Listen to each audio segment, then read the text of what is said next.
All right. So I've been going around to people and asking, hey, what do you want us to podcast about? What do you want us to podcast about?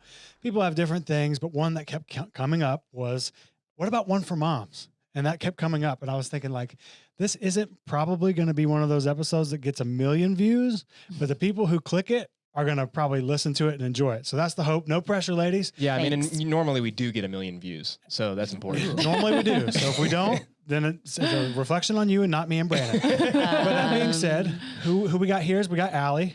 Wave to the camera. Hello. We got Brandi, who's been on the show in the past. Hi. And then y'all know Brandon, right? Hey, I'm not Brandon. A mom. He's the token dad in the situation. Yeah. So I'm just going to give another perspective. He still has the most kids. Yeah. That is true. And I have 0 kids, but plan to have kids someday. So I figured I'd just toss out a whole bunch of questions to the squad and see where it goes.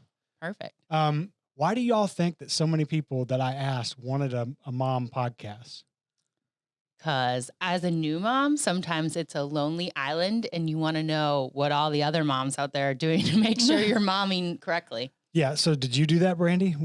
So Brandi's had 2 kids. Alye has just had 1. How old is yours? Let's get that out of the way, actually. She'll be a year on Monday. Year on Monday. And then Brandi, ages of your kids? A little over 3.5 and then 6 months. Okay. So Brandi's one kind of thing about moms is they count basically every day. So notice I didn't say 11 months. I'm like, oh, she's going to be a year in like 4 days. Every day counts. Well, Brandi, when you first had Liam, your first child, did you do this process of looking things up? And I did a lot of looking up when I was pregnant, kind of. What were you curious about? What was the main thing scratching at you that you had to figure out? I was more curious about like the recovery process, like from being pregnant and trying to get back into training, like what that looked like and what training looked like while you were pregnant. Cara Saunders was pregnant while I was pregnant with Liam, and she, I think, was maybe 4 or 5 months like ahead of me. And I kind of just like followed her and what she did because it's such a foreign land when you get pregnant for the first time or even like contemplating like having kids. It's just like, it's a foreign thing to you because there's nothing that you can really experience that sets you up for it. So the main thing you were interested in was recovery. Yeah. Just like what your body was going to go through after having a child. Why? Like did you have a big fear was there like some fear there? I had just heard so much about like, you should do this, you shouldn't do that. Like you get diastasis, I just heard so many things of like what you needed to be careful about and this and that. And so I just was more curious for myself on like what an actual CrossFitter's journey was like. Yeah. Post-pregnancy. I think that's important to set the stage too. Like both of these ladies are high-level CrossFit athletes. I've made semifinals, made the games, and then they go through a process that like completely resets their body in a way that's not impossible to come back, but it takes time to come back. And so then figuring out coming from an elite athlete, like a top 0.01% to having a baby to now, how do I get back there? And I think that was the question that both of them were searching for. Yeah. And I think how to get back is not as linear as you want it to be, at least in my experience. I'm a very type A person and I love to plan. And so I think that nothing so far has gone to plan and I've had to kind of come to accept that. And I can talk more about that too, but yeah. I'd be interested just because so I coach Alye and obviously I know Brandi's training. I've seen it and I've seen what Mike has done. Now you're doing some of the compete stuff. You've worked with Max in the past. Part of that process isn't just getting your body ready or recuperating the muscle mass or the strength that you have, but also the time management, right? So yes. I wanted to go into both of those things of you now have a little human being to take care of and time management plays a huge role. And then also you've got to get your body back to where it was pre-pregnancy. Right. What time? Yeah, exactly. I had a lot of time before I realized. I didn't think I did, but I'm realizing I did. What has that been like for you guys as far as time goes before we talk about the body? Like how have you figured out, okay, I only have an hour today or I have, 45 minutes. Like how are you guys scheduling your days to make sure that you're getting training in? Mine has been different with each kid. Obviously the second kid, your time diminishes even more, but for Liam, the first 6 months is tough because it's really hard to get them onto a schedule. But basically the first like 4 months, I would just kind of chip away at my day. If he was down for a nap and I had a 30 to 45 minute block, I would start my training, kind of look at it, get in what I could, and then stop, tend to him if I needed to, get work done or whatnot, and then try and come back in the evening to finish that out. Now with just one kid and the nature of Mike and I's jobs, we were able to kind of pass back and forth, and I was able to train a bit more. Now that I have 2 and our work is also just busier, I have Lucy majority of the time. But we've just kind of like compromised a little bit. And if I need help, I've learned now that we have like 2 kids and things are just so chaotic, I just schedule a time basically with Mike where he has the kids for an hour, and that's my training time. I want to know, when you had Liam, so it was your first time through, and you were making these compromises, so you had to adjust on the fly. Were you getting stressed out from the adjustment, or did you already have it set in your head that like this is part of it? Or was it a mixture of the two where, yeah, you had it set in your head that this is part of it, but it still stressed you out?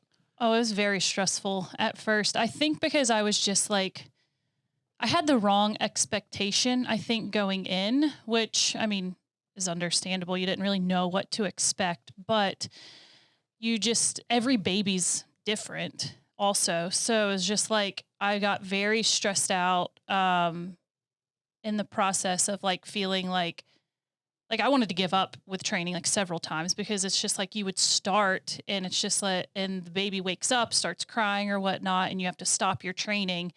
But I just had to have like a shift in mindset that Mike and just other friends helped with. That is just like, have zero expectations going into your training session, and whatever gets done is a win, basically. Yeah. And that's how I looked at it. I had to look at it for the first 4 to 6 months. Yeah, I think the big thing, just watching Jordan, so my wife go through the same process. She has three kids now, so she's a professional and at this. A new one that's 5 months old, is almost adjusting the expectations. Like I've said this in the past with training, but like I really do think expectations are the ruiner of all good things. You set these expectations, you have this bar, and it never goes according to plan. Like even if it's perfect, there's always something that you could pick out. It's like, this didn't work out well. And now you bring that down a level to, is definitely nothing's going to go according to plan with kids. And everyone that has kids knows how that works. Like it could be a perfect day, you have your time scheduled, and all of a sudden something happens with a kid and you can't train anymore. And even more so, especially with newborns, with moms, because a lot of times it like they're reliant on the mom, or there's other things that are going on in their day. If you set these expectations that you're going to be able to train perfectly every single day, and you're going to feel good, and you're not tired, and you have energy and all these other things, like it's just not going to happen. So I think it's almost like just always like having this paradigm shift of like, it's okay if I only get a little bit in, or it's okay if I miss. And Alye and I have had a talk. How many times have we had that conversation? Maybe like once a week. Yeah. It's like, look, you're no changed. longer, you know, the young 20-something-year-old that has no kids and nothing else going on other than maybe just a job where you can train 4 or 5 hours a day. And that's okay. Like you can still make progress. It's just that now our expectations have changed to like, okay, how do we just have some small goals each week? Well, that's what I was going to ask is like, I'm sure I'm never going to be a mom, but I know that if you said, hey, lower your expectations, there'd be a part of my brain that'd be like, well, I want some expectations. For sure. So what are the good, healthy expectations to have right now? Yeah. I'd say for me currently, I've gone through a couple ups and downs since she's been born, but you know, right now it's just get something in the 5 days a week I'm scheduled to train. So if I look at part A through E, which sounds like a lot of accessory work, but if I look at it and I can just get in the Metcon or just the strength, then that's something that I'm pretty pumped about. So usually I have at least 60 minutes, maybe sometimes 90 more recently. But as she gets older, it's gotten a little bit easier. But yeah, I think the time is definitely the biggest limiter. When I was used to training like 2 to 3 hours, even with a job, that now I have about 90 minutes max, and I feel like I never get it in. And the first thing that goes is mobility. So I don't get extra time to mobilize or warm up as I should or cool down. So, but just getting in something makes me feel a lot better. And so lately I've been trying to just be consistent. And even if that's just 4 days a week. That's actually, a good point there. And as a new mom, for the would-be moms listening to this right now, what are the expectations they should have about themselves, their bodies, how they're going to feel when they first come back? Like, what was actually different? Well, I think that's very different. And I think Brandi and I have different experiences. So I ended up having a C-section that wasn't planned. And I was very unprepared for that. I had mentally like blocked it out and put it over here because I didn't want that to happen. That wasn't part of I was like going to be flexible with my birth plan, but C-section wasn't part of that flexibility.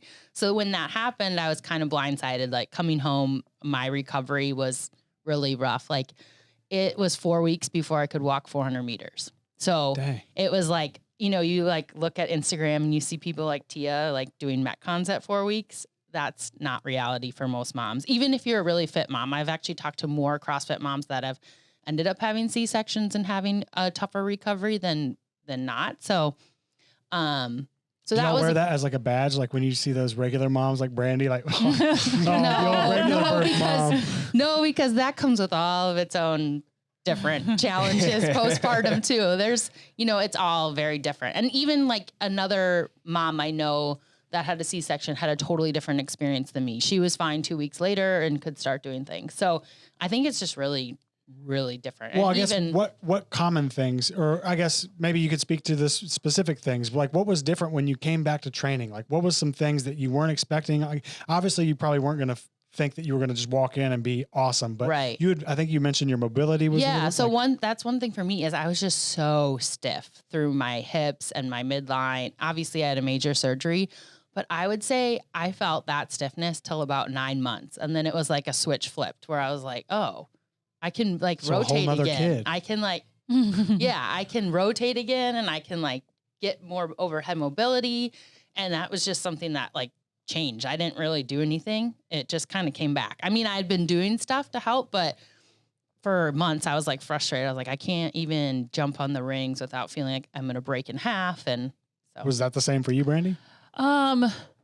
So mine was a little bit different with each kid. I remember after having Liam coming back in training, I felt like I was like in a foreign body because I was like at the time, like training super hard. I think I'd just come off of like the Dubai championship and the Open and then got pregnant. So I was competing at a high level and coming back after having Liam after like the 6 weeks till I was cleared. I remember just trying to like do a burpee and I was like, I am like a slug. Like, I don't know how to be athletic right now. Like, wow. I felt like I didn't know how to like move my body how I used to. So I had to just be patient with that and kind of like take it one step at a time. And then as like my just core and muscles and body just kind of started to come back, that just gradually it was came more back. of a coordination. Did you have any mobility things that you felt? Not the first time around. Yeah. I actually gained a little bit better mobility from my pregnancies than before I was pregnant. See, that's crazy. That's yeah. awesome. Y'all had radical. There's actually a hormone that does that. Yeah. Yeah. No way. My snatch got better due to being pregnant. And it's still better to this day because of it, or just during that time? No, I think it's still better to this day. What is this hormone, Brandon? Or do you know relaxin? Mine definitely didn't stay. Yeah. Well, I mean, I think that what you're hearing from both of them, and again, like this is the male perspective watching my wife go through it, and then obviously being close to both of these ladies and watching them go through it. So this, like, take this with a grain of salt. And again, they're the superheroes. Like, I hate when guys complain about saying, oh man, it's really tough to train when they have kids. Like, dude, your wife or significant others do way more than you most of the time, at leleast. So at any rate, the experiences are different. And this comes back to that expectations thing of like, if, Alye planned to have a normal vaginal birth, but then all of a sudden she has a C-section and now the recovery process is completely different. And then some people that have C-sections, the recovery is really fast and they don't have a ton of scar tissue. She had to go through a whole process. Maybe you can speak to this, like breaking up that scar tissue and getting that mobility back, but it caused a lot of that, the hip impingements that you had. Right. Whereas maybe Brandi has a different experience of like feeling slow or sluggish, but she had more mobility. So every pregnancy can be different, and even with the same person. Like watching Jordan, again, my wife go through it. Like the first one like came back pretty fast, second one came back pretty fast, and this third one actually has been the hardest. There were some issues. She had a hernia that she had to deal with, and so it just watching all of these different experiences with the same person, the same body. Yeah, I think that's really important that women understand like that process can change every time. Yeah. I think we're all just really bad at giving ourselves some grace. Like it's a pretty involved process. That's and it's like, CrossFitters though. Yeah, exactly. And that's why we do what we do probably, but it's like a 2-year process, you know, getting pregnant, being pregnant, having a baby. And then for me, I mean, she's 1 now, and I kind of feel like I'm, you know, just kind of crawling out of the learning how to be a mom, knowing what to do. And like, she's starting to sleep on her own this week. We're doing some sleep training because I just couldn't not sleep. I haven't slept in a year. And neither has my husband, Mitch. And so, you know, that's a lot too that goes into it. And so, you know, I finally feel like I'm crawling out of it. And then I have a mom injury right now. So now I'm dealing with that, but literally an injury from holding her on my right arm. So that's golfer's elbow. You know, so that's just part of it too. So make sure as a new mom, you switch arms a lot and work on your posture. That's just a helpful tip. I want to backtrack actually. So like heading into, so you get pregnant and you're kind of like deciding, cause you've never trained pregnant before. So what was how did you weigh that out? How did you go research, you know, can I train? Who did you lean on? And what did you end up deciding, both of y'all? So my first pregnancy, Max coached me through with some guidance from Becky. And her biggest thing was basically just keep doing things until something feels weird or off. So that's kind of what we did. And I was obviously a little bit more conscious as far as like getting my heart rate up or like engaging my core too much and coning and all of that the first go around. And the second time I basically... Well, hold on. On the first time, how long did that go till? I trained through basically the day before I gave birth. Okay. Yep. And real quick, what was some of the things you did cut down on?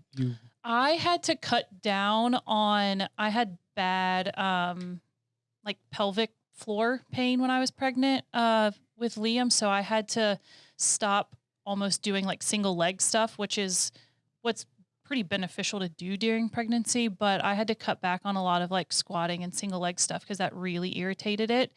And it was obvious. It wasn't just like a... Oh, yeah. I was like waddling around if I did lunges. Yeah. It was excruciating pain. But that's not the same for everybody? No, some people have zero experience with that. Yeah. I really had no pain during pregnancy, but I will say, you know, when you're not supposed to do something, at least in my experience. Like it's obvious. I would jump up to try to do a pull up and I'm like, nope, I'm done with that. That was at 12 weeks. I was like, nah, I feel like my stomach's going to pull apart. And did you train all the way through? I did. I trained up. So I ended up giving birth at 42, but I got induced at 40 weeks. So I trained through 40 weeks. And then the last 2 weeks, I kind of was like, done. And was there any? Yeah, I was walking. Was there anything that was just off the table from the start? Not something that you had to feel it out, but it's like, hey, I'm definitely just not going to do this right now. I didn't do muscle ups at all once I knew I was pregnant. And then do you remember anything else? I think you did. Basically, it was all by feel. Like that. Yeah. That was the thing. Is like, can you do it? Do you feel okay? Or do you have any extreme coning? Like we just basically would talk through those things and then, you know, kind of like X things out as you went. I'd say pretty much I cut all upper body gymnastics by 16 weeks. But one thing I was proud of, I did handstand push-ups all the way through 40 weeks. Oh yeah? Why are you proud of that? Because I love handstand push-ups. You just like leave them in. I just was like low-key flex. I could still do them, which was fun. Am I wrong in saying that this is a hot button issue, training during pregnancy, or am I making that up? Have I heard that? Like people have like, it's a heated debate? Yeah, probably. Yeah. And what is the main thing people are like saying when people are anti to what y'all both did, y'all both have healthy kids, like what is the main thing that they're pushing back on or their main point?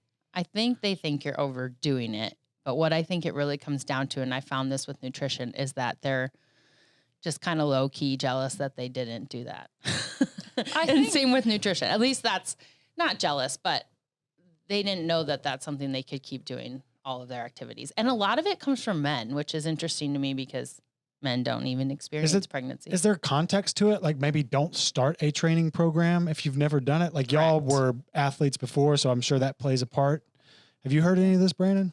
Yeah, I mean, I think that you can continue doing what you've been doing. I am sure that you could actually probably start training too, as long as it wasn't aggressive. But I mean, have you heard any of this negative stuff? Yeah, but I think that some of it is fair, and that's people just say that you should be cautious with CrossFit. Like we've seen some high level athletes go through and train all the way through. Like Tia's a perfect example of that. And this isn't me knocking her. I mean, she is an amazing athlete, but there are probably some athletes that shouldn't do that, right? Like, if you're having diastasis and that becomes a huge issue after pregnancy, basically your core is splitting open. As your belly grows, like that naturally happens. But if you're coning even more core is aggressively, splitting open. What is that? What do you mean by that? Yeah, your abs are actually ripping apart. What? Yeah. So yeah, and for some people, it doesn't come back well if they're not managing their training well during pregnancy.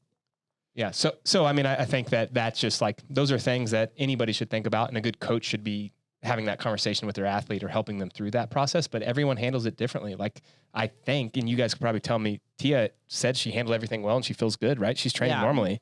So I would say what Tia did, and I was even a little skeptical of how aggressive she trained through pregnancy. Even though she's the best in the world, there was times where I was like, wow, I can't believe. Yeah, that was the only negative talk. The reason I brought her up is because I saw people mention in either her Instagram or just through CrossFit Grapevine, whatever, that she was very aggressive. But I mean, again, if she's back, she's fine, baby's healthy, then, who are we to judge that? I think what the concern was there is you just wouldn't want to, by training 1 month less aggressively, you could come back a couple months faster if you didn't have, some of the issues. And doesn't seem like she did, but that would be one thing that I'd be worried about. But I mean, my second pregnancy, I obviously had confidence after experiencing it once already. And I mean, I was almost 10 weeks pregnant at the games competing. And so I trained all our games prep, I was pregnant, and didn't have any issues. And just the thing was, I mean, I met with my doctor and she's like, there's really nothing you can do that's going to harm the baby unless you overheat or something, basically. I mean, obviously talk to your doctor, but I was able to do everything fine through the games. And then it was probably about were you still, even though you did that, was there any hesitation doing the games pregnant? Did it ever pop into your head? I mean, obviously, I was thinking about it, and I just made sure, after each event, I went straight to the ice tub and, cooled my body temperature down. But movement-wise, no. But you were on a team as well, so it's a little different. Yeah. And it was 2 workouts a day, so it wasn't absurd volume. It's still crazy that impressive. Yeah. When I heard you were pregnant and I did the math backwards, I was like, she was pregnant at the games. I was like, wow, she is my superhero.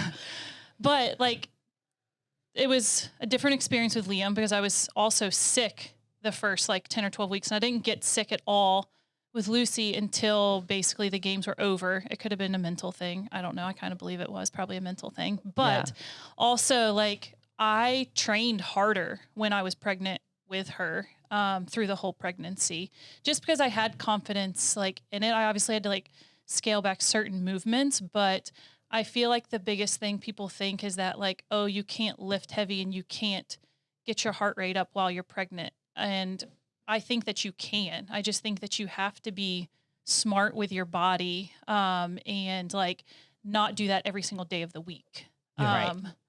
Well, so here's a question for you. So you said you had this confidence after the first, after Liam.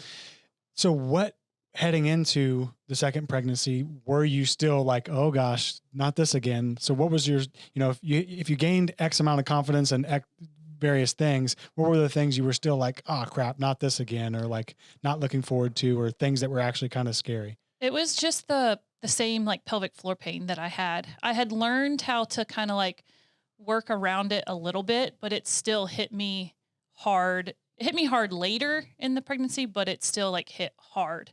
Did you have pelvic floor pain? I did not. No, you did not. So it's not universal. No, it's not. Is there a way you can get ahead of it, or did you try? I tried my best. Yeah. But I just think that, and I would see the chiro once a week to help with it, and it did help. Yeah, what did help for people who are gonna be in that same boat? There's this chiropractic method called the Webster's method. And it's basically you get your like pubic bone adjusted.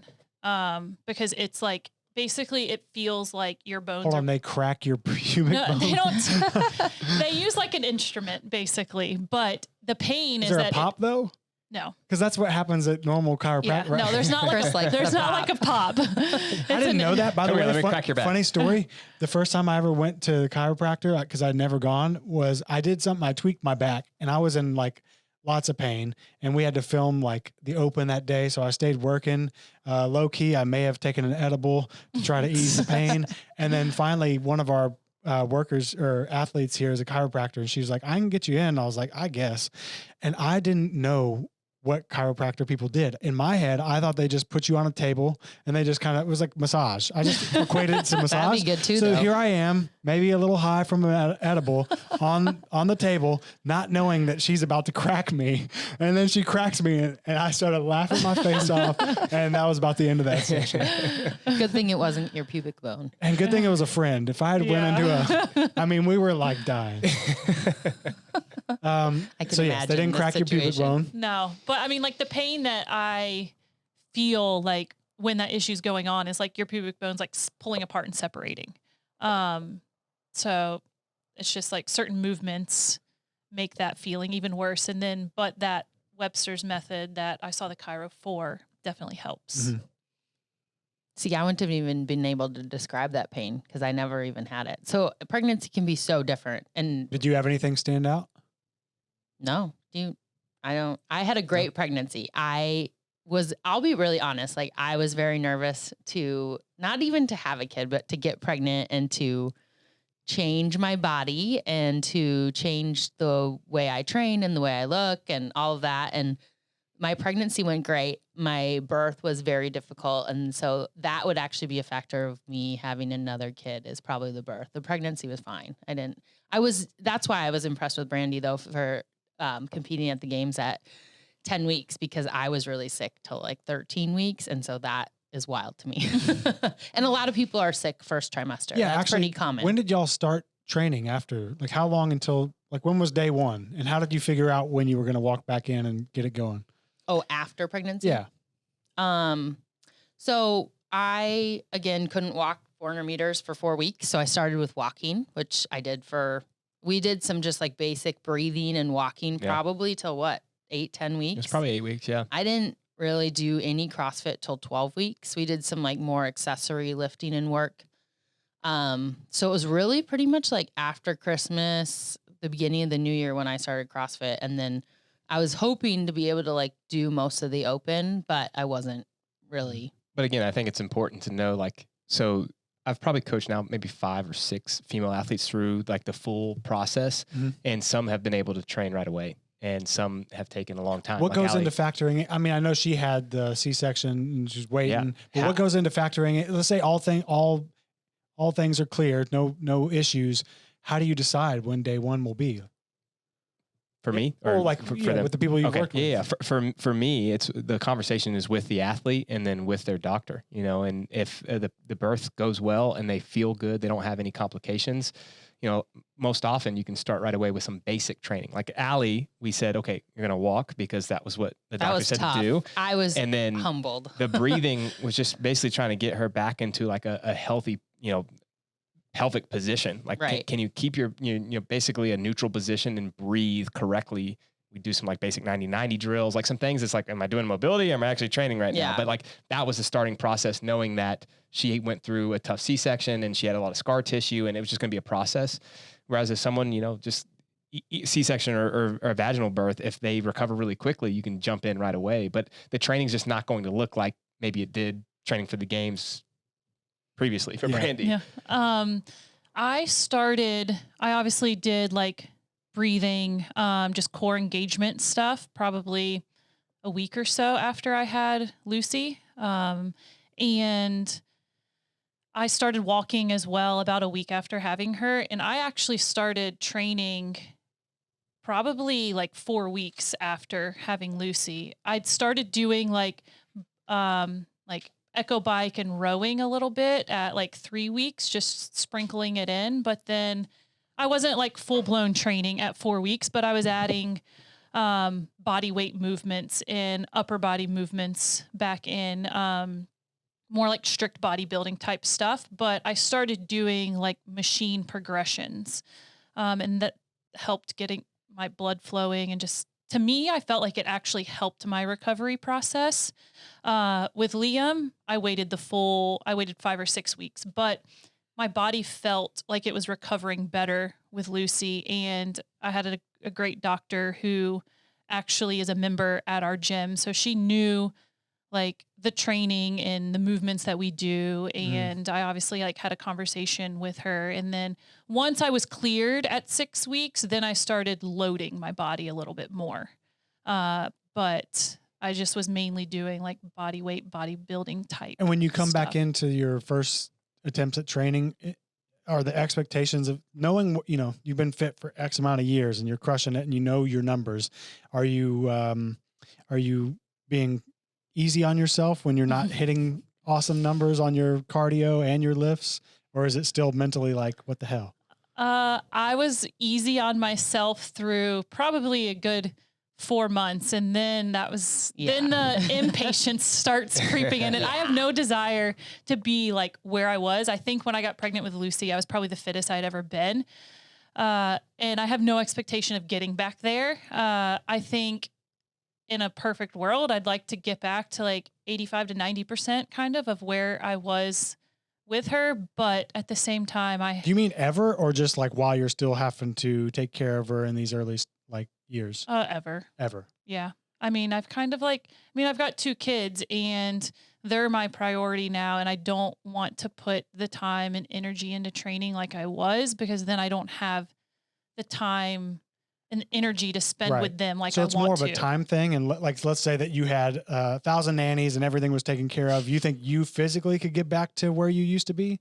If you made that your priority? Oh yeah. If I made it my priority, I think that I could get back to where I was. Yeah. But it would be at the expense of me not having energy to play with my kids at the end of the day. Yeah. It's more about energy really than time. I mean, I feel like I can make the time, but I told Brandon, so I've almost slept this week, but kind of almost, not quite. But I told Brandon, I was like, maybe if I sleep, I'll actually like be a lot better at CrossFit. That may help. Yeah.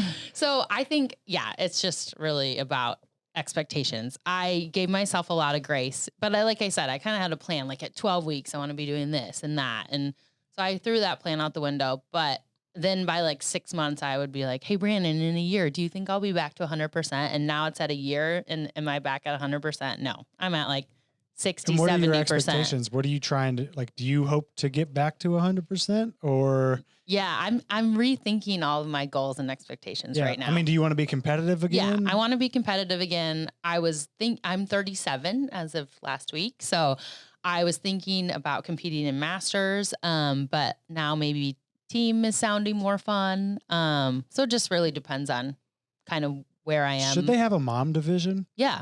Well, so Brandi and I are creating a mom division. We want to do a partner competition coming up, but I have to get my elbow healthy. Kind of legit question. Like, it's so different. Well, it is different. Ariel Owen, mom, and third fittest in the world with a 4-year-old. So super that's impressive. Really impressive. I think that's probably the most impressive, and Annie too. But I'd say, that's crazy, especially coming back after she's trained for so long. So I think one of the things that, for the moms or soon to be moms that may be listening to think about is like, if you're in CrossFit, like if you love it and you're already really good, or even if you maybe aren't a semifinal or games level athlete, but you're just doing CrossFit, you're already in the top 1% of like the fittest people in the world, just because you're active, you're doing things that other people aren't doing.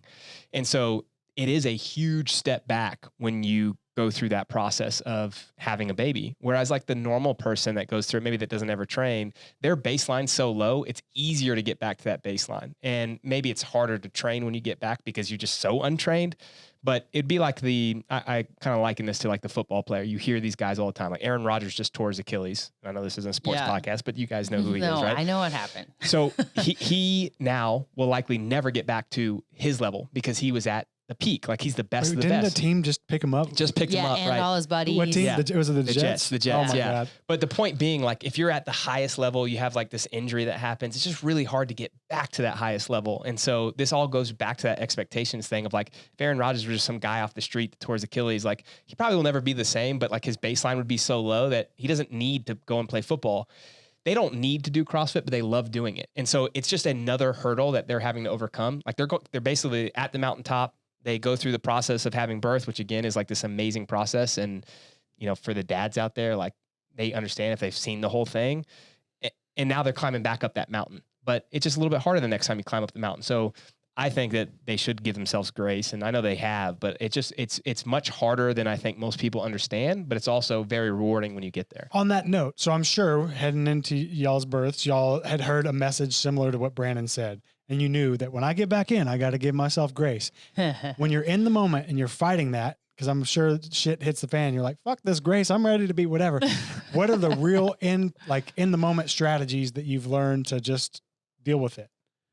I think mine is just my like kind of like motto I've been living by most recently the past few months is just like showing up. Just like if I have that 30, 60-minute window, just actually show up for the workout and not care about the time that it takes me to do the workout. If I feel slow or if like the weights on the bar are lower than what I'm thinking, I just showed up that day and I did the workout, and that's kind of like all that matters. Man, I need to tell this to the normal people. I was going to say, let's go. All this mom advice is like, it's good advice good for advice for everyone. everyone. That Show actually up. came from Mike. Yeah. So, I love it. Good job, Mike. I mean, just starting. I think if I can just get to the gym and then start, and it does help to have a home gym for moms out there, just so you know, because it takes out that extra like travel time, which is usually the time you have to work out. So what is the biggest get hurdle a home then? gym too. What is the biggest hurdle? So you're saying the key is to just show up.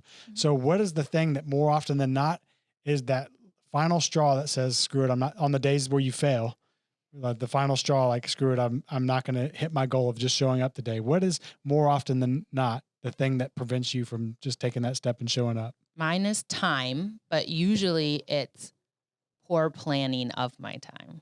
So it's still my own.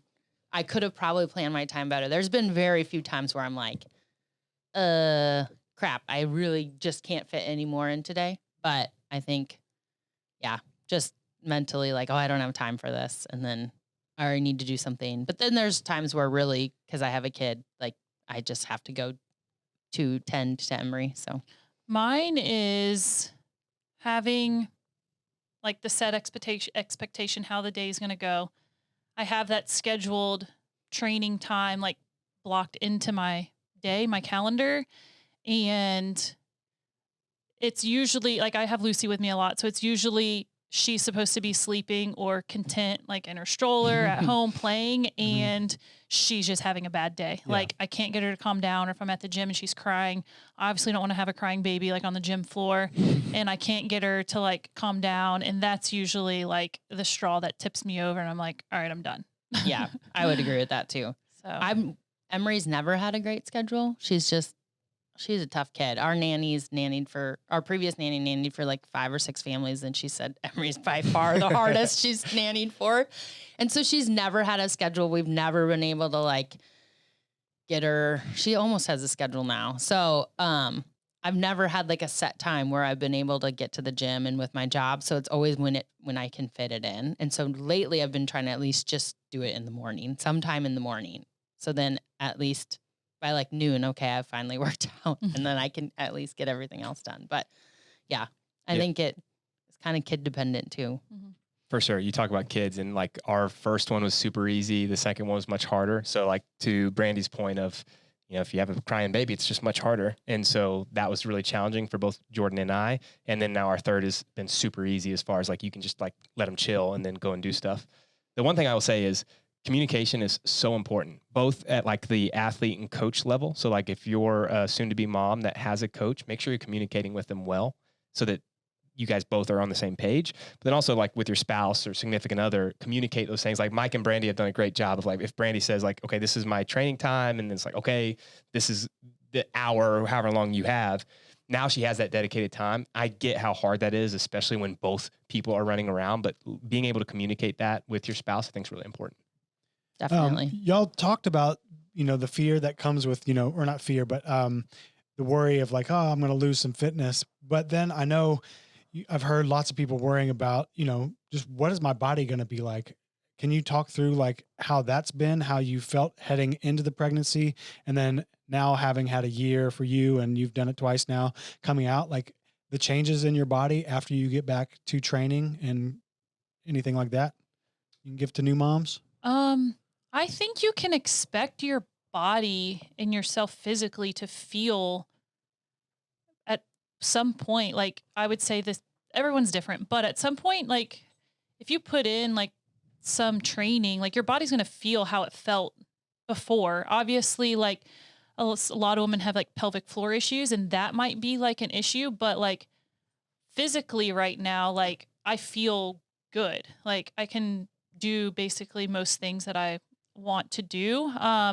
Obviously there's like body image that like issues that some women have, like your stomach stretches when you're pregnant. So there's those things that you kind of can cross by, but for the most part, like I feel just as good as I felt before. I'm just not as fit. Were you nervous about any body image stuff heading into it? Yeah, I think naturally I was like, am I going to have like crazy stretch marks or stretched skin or anything like that? And thankfully, like I didn't have to, so I don't know what it's like to deal with that, because I think it's something that's out of your control. So I can't really speak to that a ton, but I know a lot of women do go through that. Yeah, I definitely was worried body image wise. I think my body, now a year out has felt more like it did before. I think having a major surgery made it more complicated and just like a lot more tight and a lot more scar tissue that I had to deal with. But one thing for me that's been really hard to get back is my nutrition. So prior to pregnancy for, 10 years, maybe not quite 10, maybe 8, I'd been like counting macros and tracking my food, and maybe not crazy every year, but it's gotten to the point where I was just really good at it and I was always on, and didn't do a lot of like cheat meals or whatever you want to call it. And since getting pregnant and during pregnancy, I only wanted carbs and gummy bears and pasta and stuff I haven't eaten in 8 years. And I ate it all. And I didn't eat any meat because meat was disgusting, and chicken especially. So I was really worried about like how much weight I was going to gain and what I was doing. And I'd gained really normal weight for pregnancy, and it wasn't anything crazy.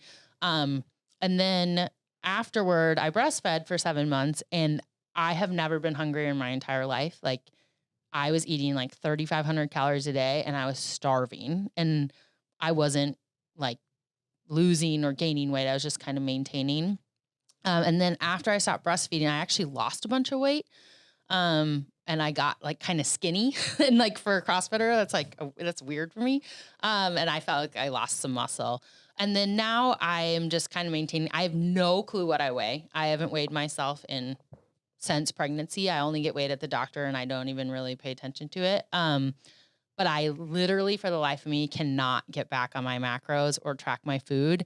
And I want to, and I try to, and I'm like, I just don't have time for this or the brain power to do it. Like it's just one thing in my life where I know I want to do it, but I can't. It's just like something that's fallen off the table. And I also still have a really good idea of like how much protein I should eat a day just by looking, and I'm nowhere near that. And I eat a ton of more junk food than I ever have. And so daily I struggle with it. And I definitely think that's made my body feel not as good, but it's like the one thing I just can't get back in control of. And I've seen a lot of pregnant women be able to like jump back on their macros and like have all these things, but I'm like, I just don't have time to worry about that right now.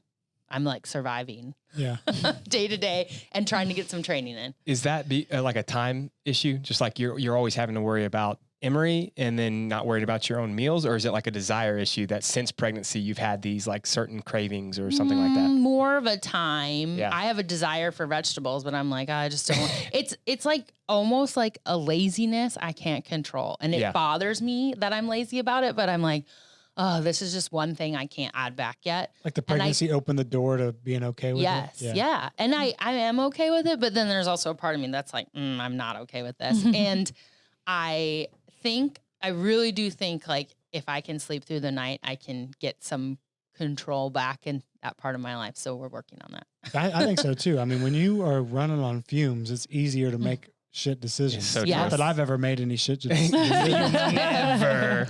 Yeah, I've never been so sleep deprived in my entire life. So I think that probably has something to do with it. And are you planning on having any more kids at the moment? No. He said I think we're one and done. Sorry, Mom. Yeah. Brandi, was there anything else different about, and Brandon, you could speak this too, like about the second and then for you the third, Yeah. Any major differences besides the confidence you said you had? Yeah. I definitely think it was harder going from 1 to 2 kids. There's just more sacrifices that you have to make in your day-to-day life going from 1 to 2, because now you have 2 kids, 1 for each parent. Basically, you can't just like pass one on and off. Do we have any games moms with 2? I'm not sure. I don't know. Maybe on a team. I don't think there's any individuals. Just curious. Oh yeah, I don't think so. But it's just a lot harder going from 1 to 2 because you've got 2 parents with 2 kids, and you just can't, like I said, trade 1 kid off and 1 parent can go do one thing. So that's been the hardest adjustment, I think, for us is just we have like less time, and we have to try and be even more on top of like structuring our days and communicating with each other and figuring out like what the day's going to look like for the most part, whether it goes to plan or not, just to allow like each of us to have like a little bit of break during the day, or for Mike to get his work done, for me to get my work done, and to have like an hour of training time. And What I know, me and Brandon might be throwing off the vibes here by having dudes in the mix, and thanks, ladies, who are listening, for being patient with us. But Yes. what when y'all are just chilling and it's just the girls, and new moms or moms to be come up to you guys and ask like their deep fears or questions, what is the things y'all get asked most of the time? That's a good question. Like, what's something that comes up, more often than not when you're approached? I feel like a big thing with like maybe like the top 2 or 3 things I get asked, it's like, how are you, like, are you sleeping? Yeah. How are you, like, do you have time for yourself, basically? And a big thing with pregnancy is like postpartum, like depression and anxiety. Mm-hmm. It's like a real thing that women go through post-pregnancy. I have postpartum anxiety and depression, and I take medicine for it, and I have since I was at like 6 months postpartum. So it's definitely a real thing, and it's just something like it's hard to. I think sleeping has a lot to do with mine, but like I wasn't gonna get sleep, and I wasn't gonna get more, so I had to figure out how to manage it. But I would agree with that. I would say one thing that a lot of people have asked me, like moms to be, or ask about training while pregnancy and then coming back. I've gotten a lot of questions about coming back from pregnancy. And my suggestion is to get a coach that knows what they're doing. Yeah. Because I think you can do a lot more harm by not having a good plan, and a lot of people aren't great at listening to their body, especially CrossFitters.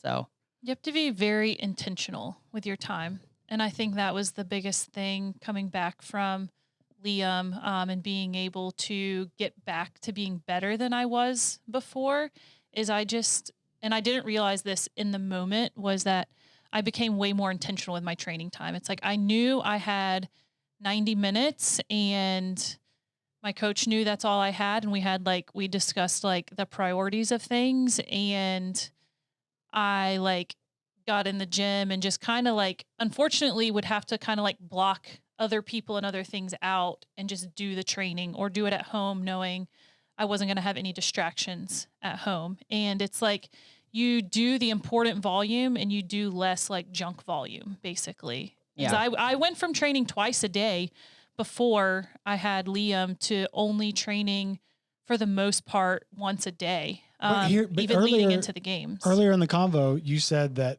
you, at some point after Liam, you said that when you were pregnant with Lucy, you were the fittest you had ever been. Did I hear that Lucy. right? Yeah. And so does that mean that, so that's another way to say that is after Liam, you got the fittest you've Yeah. ever been. Mhm. So that's a good sign. Yeah. Yeah. Yeah. I think you get really good as a mom. Like, okay, I have my 60 minutes and sorry, I'm not going to talk to anyone. Or people are like, wow, you're leaving the gym already. I'm like, yeah, I'm done. I did 4 pieces in the time Do you you've think done that's one. part of the reason that you got the fit? Because I mean, you've been going at this for forever. Yeah. So was it just that whether you had kids or not, you were going to be the fittest you ever were? Or was there something about learning to manage time or whatever else it may have been that helped get you up to that top peak? It's hard to say. Brandon might know a little bit better, but I think a big part of it was the intentionality of Yeah. the training That's session. crazy to hear. I also think mentally too, like you're like, this isn't as tough as some of the stuff I go through with a screaming toddler. So you're like, I'd rather be in the gym on the rower for 20 minutes, like dying, than listening to my baby scream at me. So like, this is like my 60-minute break of the Yes. day for myself. So Brandi, And so who cares if it's tough? Brandi just mentioned me time. So I wanted to ask, when it comes to CrossFit, do you count that as the me time, or is that your training, exercise, health time? Does it check both boxes, or are there some days where it's like it's only checking one and you still need your you time and training is not that? If I am training without any kid with me, then that's my me time. Yeah. If she's pushing the stroller around while doing chest to bars. Yes, like I was earlier today. Most mornings, Brandy's in here with Lucy, and I'm like, hey, I have a few minutes. Do you want me to like push Lucy so you can do that squat set without a distraction? And she's like, no, I'm okay. But yeah, I would agree. Like sometimes it's me time, but sometimes it's like, I don't know. Like if it's like rushed or not a great session, then it's not me time because I'm stressed trying to get the set. And me time needs to be a little unstressful, and sometimes training is a little stressful, depending. Well, on that note, so you also mentioned the postpartum depression. Am I saying that right? Mm-hmm. Yeah. Okay. You also mentioned that. Now, I don't know if you'll be able to answer this, but let's try it. Do you feel like the exercise helps elevate the mood? Yes. Or does it add? Definitely. So it does. No, if I don't get to train and I wanted to train, it definitely decreases my mood. Mhm. Like, And I could see that through training results too. yeah, training helps a lot. Like if I am having a bad day and I get to train, usually my day is fine then. Yeah. So. Just breaking a sweat helps. Yeah. Mhm. And Yeah. yeah, it doesn't matter what it is, just something. Is there any other thing you want to mention about that postpartum depression? Any advice, any thoughts to future moms? I would say if you feel like you're having symptoms, definitely go get professional help. It's very common. And I think a lot of people are like, I mean, I know for like 2 or 3 months, I just stuck it out and I'm like, I'm fine. This is just part of it. Like and then I just kind of got to a breaking point where I was like, I definitely need help. And I was able to just work with my midwife. So I think it helps a lot closer than, it doesn't have to be like a specialist. It can just be someone that, you're probably already working with. Cool. Yeah. Well, we can wrap it up there, but I got before a we couple quick ones Yep, hit just it. for them, from people that were requesting this via Okay. text messages. So you got 3 minutes, Brandi, before Okay. you're allowed to leave and probably go get a kid. So we can ask these. The first one is they just want to know, like, real quick, like daily routine right now, like from when you wake up, how you deal with the kids, and when you train. Okay, so for me, I try to get up around before 6:30. Most Liam and Lucy get up around 7:30ish, so I try to get up at 6:30, get my shower in, get myself ready for the day, cook breakfast, read or answer a few emails, and just get the day, everything that's needed for the day prepped, like their lunches if they're going to school, my stuff, Lucy's bag if I'm bringing her to the gym. I have all that ready before they wake up. So Because if they wake up, then it's chaos, right? Yes, it's chaos as soon as they're out. So I go get them up. I get them both fed, give Liam his little bit of playtime. We get in the car. Monday, Wednesday, Friday, or Liam goes to school from 9 to 1, Monday through Friday. Lucy goes with him Tuesdays and Thursdays. So once he's dropped off at school on Monday, Wednesday, Friday, I come to the gym with Lucy. Typically, try to get in any training pieces that I can on like strength pieces while she's just kind of like playing in the stroller. And then typically around 10:30, Mike will come in and take over for about an hour on those days. And I get my session. That's like your true training That's time. my true training time, like 10:30 to 11:30 or 11 to 12, whatever is allowed in his schedule based on work and meetings. Tuesdays and Thursdays is glorious because I have a full 3.5 hours all to myself. So Tuesdays I come in here and I do like a long training piece and get work done. And then Thursdays I stay home, get work done, and have some me time. And then 1 o'clock I pick them both up, and then it's basically me and the kids until 5-ish when they get home. And Monday, Wednesday, Friday, Mike is also coming to the gym and doing class at 6:30 to get his workout in so that he can get home by 4 or 5 to help me out. And then it's just chaos from 5 to 7, as most moms know, with young kids. And then bedtime is 7:30 for us, and we put the kids to bed. And then that's the time when Mike and I kind of hang out and regroup and communicate before the next day starts. That makes my life sound a lot simple, but it doesn't. My life doesn't feel that simple, but now it should. So, Emery technically is in daycare 5 days a week. However, we had a nanny until 10 months, and then we moved back here to Georgia, and she started daycare. And since starting daycare 6 weeks ago, she's been sick for most of it, except like 5 days. So we haven't done daycare every day like we wanted to. So normal days, she wakes up anywhere between 6 and 7:30, just kind of the luck of the draw. But usually she's to daycare by like 8:30. I come to the gym for like an hour then and get my training in.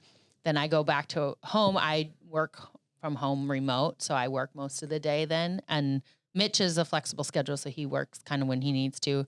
And then Mitch will do pick up in the afternoon, and he trains kind of during the middle of the day when he wants to. And then we both are around usually in the evenings, or he's usually getting some more work. He likes to do more work like between like 4 and 6. Night owl. Yeah. So I usually have her a lot of days from like when he brings her back from daycare and we do dinner. And then her bedtime is like 6:30 right now. So that's kind of nice. And then we cook dinner, and then, I go to bed at like 9. All right. So the next one was about food. You talked about this a little bit, but Yeah. typically what you hear is like, okay, there's something that the woman loves that then she hates during the pregnancy.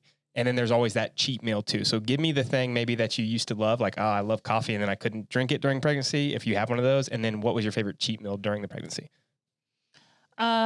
I don't know if you call it a cheat meal, but what I loved eating during pregnancy was Chick-fil-A. You're like Jordan. Still eat it. I still eat Chick-fil-A. Jordan would go like 3 times a week. I'm like, what is this Chick-fil-A bill? I don't think Chick-fil-A is a cheat meal. She texted me on the way to the gym one morning, and she was like, I'm coming to the gym and going by Chick-fil-A. Do you want anything? I was like, yes. What would you get? What was your order? It would either be like nuggets Ooh, and yeah. fries or the grilled chicken sandwich and fries, but Can't go always wrong. a diet lemonade. Oh, Dude, that I diet still lemonade. get diet lemonade. They're so good. I might go get one after this. I'm always so worried though when you go to like a drive-through, at least, that if you get the diet lemonade, let's say, or if you get a diet soda, you're always like, especially that diet lemonade though, because the diet sodas you could usually tell like, oh, they gave me I a know. regular Coke. Oh, they're But if giving you a they give regular the- one. But if they give you the regular lemonade, you don't really know. One And time I'm I like, did. I don't want all those calories. Yeah, That's like I your whole know. day's a calorie if you get the large. Right. I was really upset one day because I felt like they gave me the regular and I didn't know. And I was like, I It's don't know. hard to know. I can't down the whole Did thing. you drink it? Half. Yeah. I feel like you It can, tastes- I it think tastes you the can same. tell. Do they? Yeah, You can dude, tell, You but can it's tell. very, You can? it's hard. It's Yeah. hard. I don't know because them diet ones are sweet I as hell. agree with you. I It's probably very just subtle. drink it. So. It's like half a container, like a half like of a legit container of Splenda goes into each of those. Yeah, they're aggressive. All right. I know Brandi needs to go, so you go ahead and finish this one up. What was it? The food? Oh, Yeah. I couldn't eat chicken. I love chicken. I ate chicken a ton before I couldn't touch it. Not even, barely even in Right like off the Chick-fil-A. dome, like soon as you're pregnant, no chicken. No chicken. Isn't It's that so crazy? disgusting. Yeah, it's Yeah. awful. I And didn't then have any aversions. things I needed during pregnancy were like gummy bears and Sour Mm. Patch Kids, and I hadn't eaten that stuff in 10 years, and that has not gone away. I'm still at the grocery store What's now. your favorite? That's Mitch What's right your favorite there. Yeah. gummy? Oh, Sour Patch Kids. Sour Patch Kids. Yeah, okay. and then there's like this one. It's like a Starburst one. I don't know. There's like a center. It's pretty good. I don't remember. I was always a sour bright crawler guy myself. Ooh, yeah, anything sour. All right. I'm going to leave it at that because Okay. I know Brandi needs to go. All right. Well, Sorry. thanks for joining us, ladies. She's got to go pick up Yes, Liam. she's No, got Mike responsibility. has a call at 2 that I need to okay. get home and Fair. take Yeah. the kids from him for. Yeah. All right. Well, thanks for doing this. Thanks, ladies. Thank you.